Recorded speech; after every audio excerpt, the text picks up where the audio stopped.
తాకట్లో ఉన్న మీ బంగారాన్ని విడిపించి ఆ రోజు ఆన్లైన్ రేటుకి కొంటాం. Sharma gold company. దాయిది దేశం పాకిస్తాన్ ఇప్పుడు కేవలం ఆర్థిక సంక్షోభంలోనే కాదు, అక్షరాస్యత సంక్షోభంలో కూడా కూరుకుపోయింది.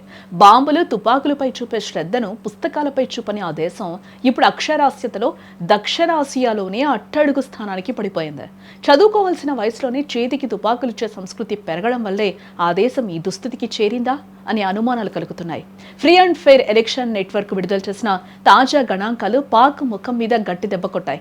10 ఏళ్లు పైబడిన జనాభాలో కేవలం 63% మంది మాత్రమే చదవడం, రాయడం చేయగలరంటే ఆ దేశ భవిష్యత్తు ఎంత అంధకారంలో ఉందో మనం అర్థం చేసుకోవచ్చు. గత 6 ఏళ్ల కాలంలో పాకిస్తాన్ సాధించిన పురోగతి కేవలం 3%.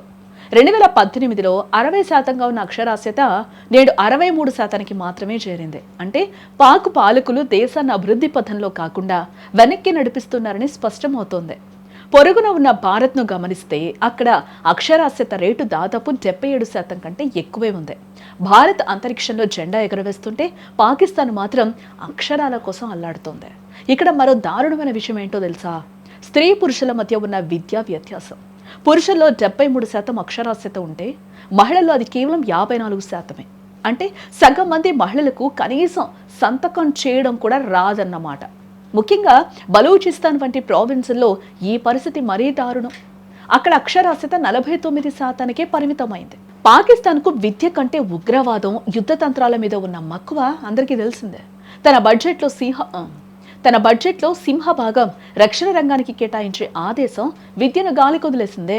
అందుకే ఇప్పుడు పాకిస్తాన్ చరిత్రలోనే తొలిసారిగా ప్రభుత్వం కంటే సామాన్య ప్రజలే విద్య కోసం ఎక్కువ ఖర్చు చేస్తున్నారు.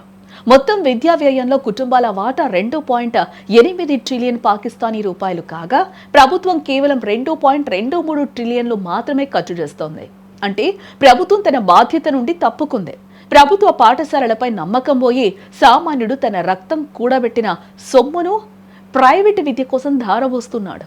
ఒకవైపు తిండికి కటకట, మరోవైపు ఆకాశాన్ని తాకుతున్న కరెంటు బిల్లులు. వీటి మధ్య చదువు అనేది పాకిస్తానీయులకు ఒక విలాసంగా మారిపోయింది. గ్యాలప్ పాకిస్తాన్ సర్వే ప్రకారం దేశంలో ప్రతి 4గురిలో ఒకరు ఆహార అభద్రతతో బాధపడుతున్నారు. కడుపు నిండని దేశంలో అక్షరాలు ఎలా అప్పుతాయి?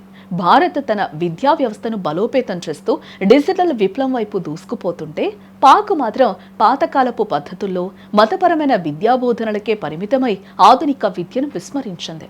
సైన్యం గుప్పిట్లో ఉన్న ప్రభుత్వం ప్రజల ప్రాథమిక అవసరాలను తీర్చడంలో ఘోరంగా విఫలమైంది.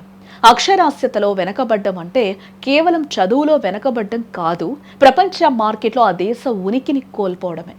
చదువు రాని దేశం అభివృద్ధి చెందడం అసాధ్యం.